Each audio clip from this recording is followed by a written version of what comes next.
What's up, everybody? Happy Tuesday. Hope all you're having a great day so far. Getting into this episode of GH.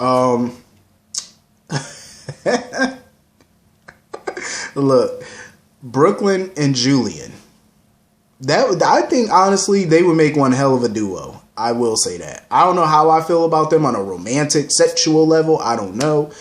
But I could definitely see them partners in crime. She seems like she up to something. I don't know what it is about Brooke, but she's definitely back in Port Charles with an agenda. Like, who is she constantly on the phone talking to? Like, who is she working with or for, or what is she doing? But she has an agenda. I would like to know what it is. Like, is she on some secret mission? Like, what are you doing? Like, I'm just curious. It was jacked up, though, like, because when she was talking to Julian and stuff, you know, trying to give him advice and listen to his problems, she was fishing for information, too, about what him and Brad were, you know, going back and forth about. She was definitely fishing for some info. And when Julian was being kind of cryptic and vague about what they were fighting about or whatever, he gave her some money and paid for her time. He thought Brooke was a hooker. I was like, what? You... He really thought she was a hooker because of the way she was talking on the phone before. So he just assumed she was a working girl. You know, a lady of the evening, basically, is what, you know, the old fashioned term for hooker was. Lady of the night, lady of the evening, whatever. She was pissed. She was super offended, as she should have been. I'm like, well, maybe you should dress a little differently or something. Well, I don't think it had anything to do with her clothes, but I guess it was the way she was talking on the phone. But I'm like, you know, do something. I was like, because you got that man thinking you a hoe. You know, you all type of hoe and hooker and whatever. You might want to change it up. I mean, she should have definitely felt offended, though. I was like, Julian, what the hell are you doing? Calling that woman all type of hooker. But I cannot wait to see more scenes with her and Ned, yo, and find out how she feel about him being married to Olivia, because we don't really know how she feel about having new stepmoms. So we shall see. So I was happy to see her show up at the Quartermaines mansion, you know, to see her dad and stuff. I don't know what her reaction gonna be to Olivia. That's what I'm curious about. Like, how she gonna feel about her? Like, will they mix? Like, will they get along? I'm assuming they should, because don't Olivia know Lois? Like, I think Olivia knows Brooklyn and Lois and stuff from Bensonhurst. Because I believe that's where Lois is from, Bensonhurst. So I think they knew each other way back when, because I know Sonny knew Lois and stuff like that. So who knows how that relationship is going to be. But I'm curious to find out. So anyway, Brad. I just want to knock him the hell out. I'm so sick of him. Like, every time somebody confronts him, he tries to twist things to make the other person seem like they're crazy, or they, you know, like he's the saintly one. I'm like, Bragg, just go jump off a damn building or something. Just go. So basically, Lucas wanted to know, why is everybody coming for you? Julian coming for you, Obrecht coming for you. Why you got so many enemies? Like, why are people coming at you? Like, why? And he came up with some sorry ass, pitiful ass excuse that I think I've ever heard. Oh, they're coming after me because we're happy and they're all not happy and they're jealous of our happiness. Bitch, what? That's the best excuse you can come up with, is that they're jealous of your happiness. First of all, why would Julian be jealous of his son's happiness? Julian, for quite a while, was happy his damn self. Just because he lost the woman he cared about, so what? That don't mean he's unhappy. He's just sick of dealing with your bullshit. That's what he's sick of. It ain't about him being unhappy. He just tired of dealing with your nonsense. And then you sitting there trying to blame it on Obrecht. Oh, she's unhappy too. Brad, shut up. And I'm glad Lucas still was not buying that weak-ass excuse. Lucas wasn't buying it. Because he know he lying. You mean to tell me you got these two people coming at you so fiercely over jealousy? Over happiness? Lucas is too smart for that. He not buying that. He know it's something way more than that. He know it's more. He know it. Lucas is not a stupid person. He's a very smart person. He's intelligent. He know that Brad is full of shit, full of piss and vinegar. And Brad sitting there talking about, oh, well, I've done everything. I've done a lot. You couldn't believe the price I paid to save our family and protect our family. But you're the one tearing it apart and stuff. Brad, shut your ass up, please. There he go, twisting it around, trying to make himself seem like the injured party. Brad, go jump off a building, please. Lucas, my best advice to him, you need to drop that chicken dinner and go find you a winner. I'm just saying, where is Felix? Paige and Nurse Felix, where is he? Somebody, because Brad just need to go. Like, the more I see him, the more I just wish I could just beat him down. Don't you wish Port Charles was just real sometimes so that you could just beat some of these characters down? I wish sometimes. I'd be like, yo, some of them need a good smack. Like, just a good old Ike Turner pan. You know what I mean? Like, they just need it. Like, sometimes you just gotta show these people that pen is strong. So anyway, Brad show up at the pub or whatever at Charlie's, and Julian is just over Brad. Julian done dimmed them lights, went upstairs, locked the door. Julian is tired of talking to Brad. He's tired of seeing Brad. Like, he's tired of Brad. Julian, I feel like, is at a breaking point. I don't know. I just feel like Julian has had enough. And I said this yesterday. I just have that inkling. He is sick and tired. He's tired of everybody's BS. Now, mind you, Julian ain't no choir boy. But when it comes to Brad, I think Julian, he's had enough. Enough is enough. He knows what needs to be done. And I think he's on the verge of doing it. I think Julian just, he's tired of the sucker stuff. Like, it's time to shut it down. Lucas, listen, he need to stop looking at them pictures of Wiley and Brad. You know, you just need to figure it out and drop him quickly. Because he's sitting there, first of all, Obrecht was dropping all type of anvils and all type of hints to Lucas about Wiley's father and Brad and stuff. And then you're looking at the picture, and then Brad sitting there talking about, oh, you don't understand all the things I've done to save our family. Lucas is starting to play all that in his head. I think that's what he's doing. He's playing everything that Brad has told him, every lie that he's found out about Brad, and he's playing what Obrecht has been saying. And he's playing in his head what Julian has done. He's playing all these things in his head, and he's trying to make it all make sense. That's what Lucas, I believe, is doing. He's trying to make it make sense.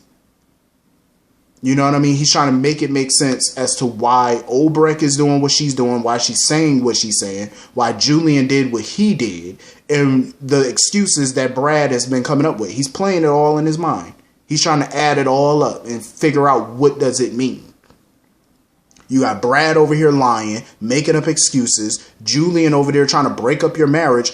Just not too long ago, he was buddy and singing Brad's praises. Now all of a sudden, he's against Brad and trying to break up your marriage. Then you got Obrecht over here dropping all type of hints and anvils about Brad and Wiley and Wiley's father. He's trying to just, you know, he's playing it all together, trying to figure out what does all this mean. I believe that's what he's trying to do. But so far, he's coming up with nothing. He's just trying to figure it out. But it'll be quite clear soon. Soon enough, it'll be clear. So anyway, I felt bad for Sonny and Olivia. I really did. You know, I felt bad for them because Olivia's been writing Dante all these letters,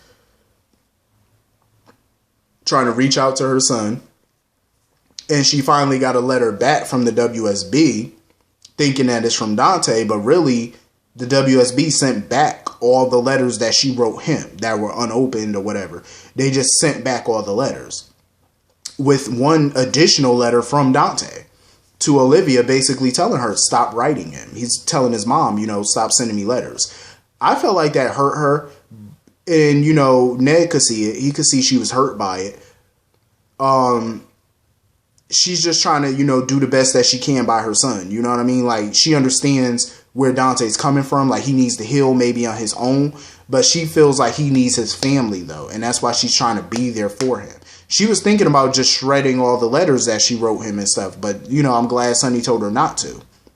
Because I think it's smart. Don't shred those letters. Save those letters, because when he does come home, when he sees those letters, it'll mean a lot to him. You know, and he'll want to probably read them because, you know, he'll probably be like, damn, I should have read them when she sent them. And, you know, it's like, it's a touchy situation.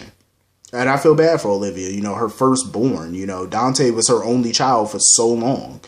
And she can't even talk to him. She can't even see him, like that has to be heartbreaking, So I couldn't even imagine what her and Sonny are going through, even though Sonny has a harem of children that currently live in town, but still, it's like not to be able to see your firstborn, talk to him on the phone, tell him what's going on in town and, tell him what's going on with his son and, not to be able to do those things. I feel bad. That's jacked up. So anyway, moving on from that, I like the scenes with Elizabeth and Frank and Drew or Flash Drive Drew. I like the scenes with them, Franco decided to do the procedure. He felt like the actual Franco wanted to let Cam know, like, tell Elizabeth, I'm coming home. I'm coming back to y'all. So he doesn't want to stand in Franco's way. You know what I mean? Like, he's willing to do the procedure. I think that's dope because I'm ready for this to be over with. I'm ready for the actual Franco to come back. I can't believe I'm actually saying that, but I am. I've actually grew to kind of like the Franco character because I like the redemption stories that they've given him. I wasn't feeling the redemption stories at first. Like, I just felt like it was too much Franco and they were trying to make stuff happen with him. But I do feel like his relationship with Elizabeth has definitely, and his relationship with the boys have changed my viewpoint on Franco. You know what I mean? Definitely has. It doesn't excuse any bad things that he's done. It definitely doesn't negate any of those things. But he's definitely worked his ass off to change. And look at how far he's come. You know what I mean? Husband, stepfather, he got a good job. Working at the hospital, art therapy, not even a job, just a good career. You know what I mean? If you want to call it that, but he's made a good life for himself compared to where he was 10 years ago, 20 years ago. You know what I mean? Out killing people and doing whatever. You know what I mean? Like, he's pulled himself up. You know what I mean? So I can, respect that. And I did like it. Elizabeth was, going to call Dr. Maddox and set up the appointment.